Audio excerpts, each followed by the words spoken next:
بسم اللہ الرحمن الرحیم۔ اللہم صلی علی محمد وعلی محمد۔ 14 ستارے کا کلب آپ ہماری ویڈیوز کو شیئر سبسکرائب لائک ضرور کریں۔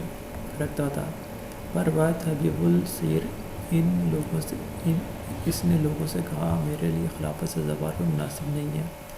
میں ضروری سمجھتا ہوں کہ اس معاملے میں تمہاری رہبری کروں اور بتا دوں کہ یہ منصب کس کے لیے زیبا ہے۔ سنو، امام زین العابدین علیہ السلام موجود ہیں، ان میں سے کسی طرح کا کوئی عیب نکالا نہیں جا سکتا،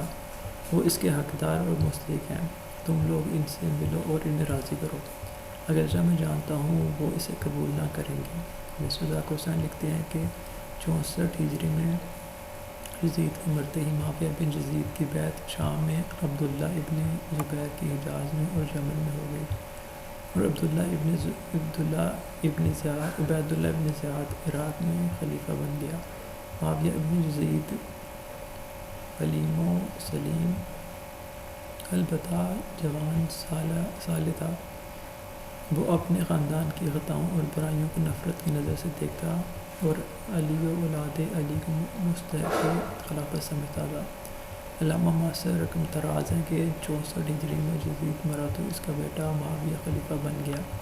اس نے 40 روز اور بعض قول کے مطابق 5 ماہ خلافت کی، اس کے بعد خود خلافت کر لیا اور اپنے کو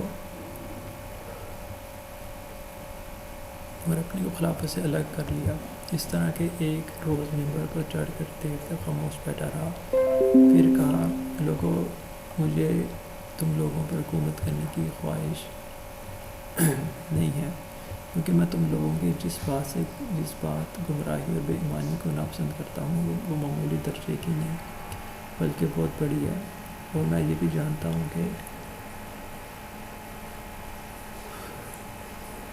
تم لوگ مجھے بھی ناپسند کرتے ہو، اس لیے کہ میں تم لوگوں کی خلافت سے بڑے عذاب میں مبتلا اور گرفتار ہوں، اور تم لوگ بھی میری حکومت کے سبب سے گمراہی کی سخت مصیبت میں پڑے ہو۔ سننا، میرے دادا معاویہ نے اس خلافت کے لیے اس بزرگ سے جنگ و جدل کی جو اس خلافت کے لیے اس سے کہیں زیادہ سزاوار اور مستحق تھے، اور وہ حضرت اس خلافت کے لیے صرف معاویہ ہی نہیں بلکہ دوسرے لوگوں سے بھی افضل تھے، اس سبب سے کہ حضرت کو حضرت صلی اللہ علیہ وسلم سے قرابت قریہ حاصل تھی۔ حضرت کے فضائل بہت تھے، خدا کے یہاں حضرت کو سب سے زیادہ تقرب حاصل تھا، اور حضرت تمام صحابہ و مہاجرین سے زیادہ عظیم القدر، سب سے زیادہ بہادر، سب سے زیادہ صاحب علم، سب سے پہلے ایمان لانے والے، سب سے اعلیٰ اور اشرف درجہ رکھنے والے، اور سب سے پہلے حضرت رسول اللہ صلی اللہ علیہ وسلم کی صحبت کا فخر حاصل کرنے والے تھے۔ علاوہ ان فضائل و مناقب کے وہ جناب حضرت رسول اللہ صلی اللہ علیہ وسلم کے چچا زاد بھائی، حضرت کے داماد اور حضرت کے دینی بھائی تھے، جن سے حضرت نے کئی بار مواخات فرمائی۔ جناب حسنین جوانان اہل بیت کے سردار اور اس امت میں سب سے افضل اور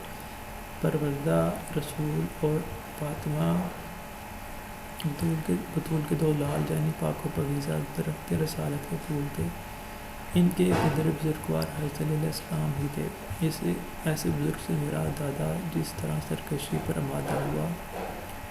اس کو تم لوگ خوب جانتے ہو، اور میرے دادا کی وجہ سے تم لوگ جس گمراہی میں پڑے اس سے بھی تم لوگ بے خبر نہیں ہو، جہاں تک کہ میرے